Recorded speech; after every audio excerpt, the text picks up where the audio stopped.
Selamat pagi semuanya. Perkenalkan, nama saya Yanti Sumarti Panggabean dengan NIM 202003010118. Di sini saya akan memenuhi tugas UAS Bahasa Indonesia dengan materi penulisan laporan.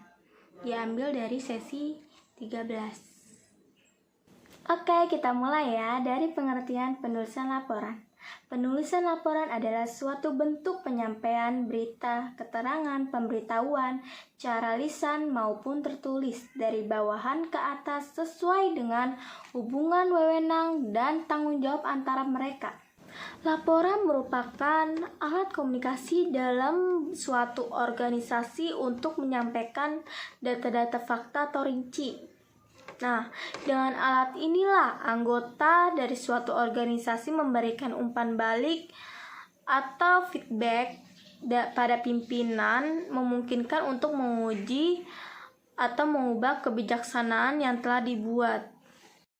Ada 4 fungsi laporan. 1.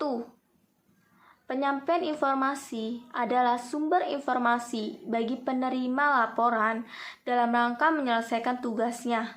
Kedua, pertanggungjawabkan dan pengawasan. Laporan merupakan suatu mempertanggungjawabkan dari seorang pejabat atau petugas kepada atasannya sesuai dengan tugas dan fungsi yang dibebankan kepadanya. Dari laporan itu, seseorang atasan akan meneliti tentang pelaksanaan tugas dan fungsi oleh pejabat bersangkutan. Dan yang ketiga, bahan pengambilan keputusan. Ini perlu pengambilan keputusan seorang pemimpin memerlukan data dan informasi yang berhubungan dengan keputusan yang akan diambil. Dan yang keempat, lalat pembina kerjasama. Laporan dapat berperan sebagai salah satu alat untuk membina kerjasama, saling tukar informasi, saling pengertian, dan koordinasi antara atasan dan bawahan sangat mendukung kerjasama yang baik. Beberapa jenis laporan dan fungsinya. 1. Peristiwa atau berita adalah laporan yang menyajikan tentang proses atau keadaan berlangsungnya sebuah peristiwa. Laporan ini dapat diolah melalui unsur 5W plus 1H, tetapi dimuat dalam bentuk deskriptif. Nah, misalnya nih, surat kabar, majalah, dan sebagainya. Dan kedua, laporan diskusi. Disebut juga notulen, adalah laporan yang menyajikan mengenai jalannya diskusi. Sebuah laporan biasanya ditulis dengan tujuan tertentu. Nah, tujuannya laporan itu sebagai bahan evaluasi terhadap hal-hal yang sudah dilakukan. Yang kedua, agar pelaksanaan tugas yang dipercayakan kepada orang atau petugas tertentu dapat diketahui oleh pihak yang menegaskan. Dan yang ketiga, sebagai pertanggungjawabkan terhadap tugas yang diberikan kepada pihak yang memberi tugas. Dalam menyusun sebuah laporan, tidak sembarangan, tetapi laporan sendiri memiliki format yang bertujuan agar yang menerima laporan tersebut dapat lebih memahami isi laporan yang telah dibuat dan meminimalisir adanya kebingungan dalam memahami isi dari laporan tersebut. Berikut adalah format penulisan sebuah laporan yang terdiri atas 1. Judul, 2. Kata mengantar, 3. Daftar isi, dan yang keempat, isi. Nah, isinya itu ada pendahuluan, latar belakang, tujuan kegiatan, isi, saran, penutupan, daftar pustaka, lampiran.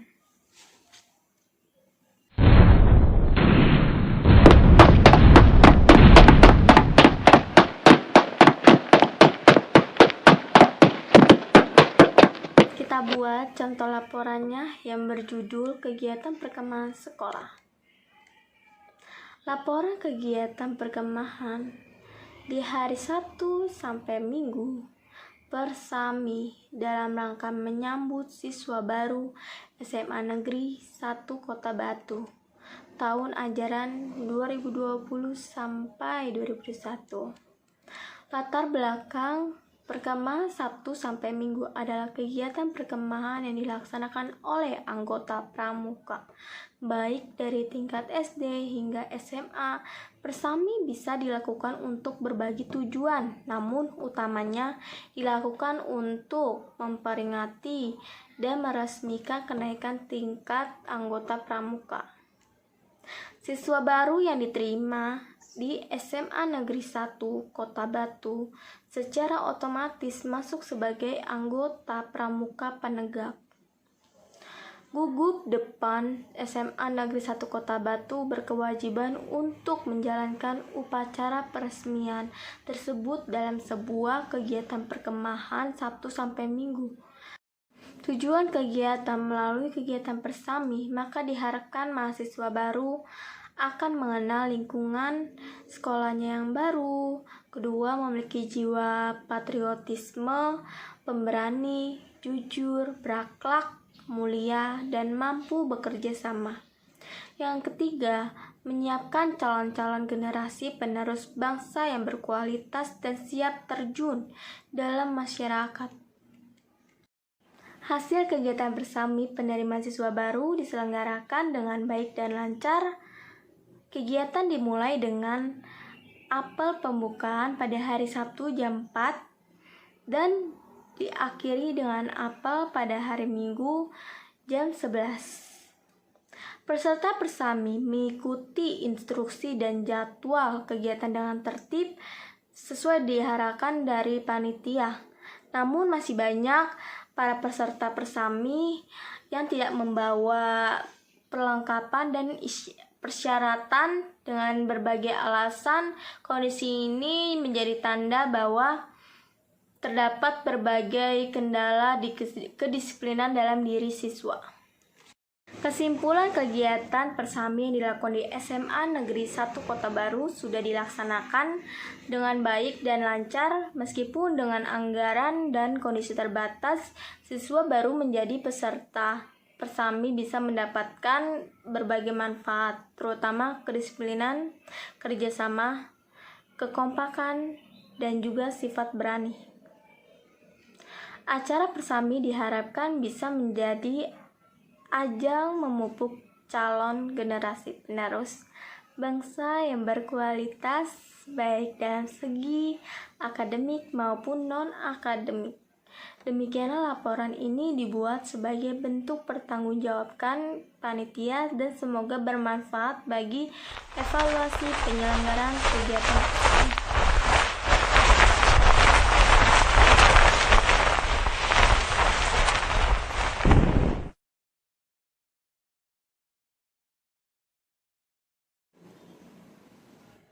Nah, kalian udah dengar kan? Itu contoh laporan yang sesuai dengan fakta. Dan sekian, terima kasih video saya sampai di sini saja. Semoga bermanfaat untuk kalian semua yang sudah menonton.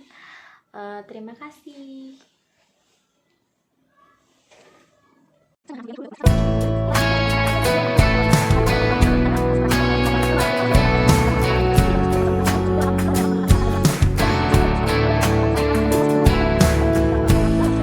Letting loose, is that your head down?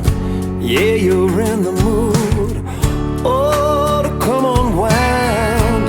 There's something in the air, something different about that smile you're wearing, girl.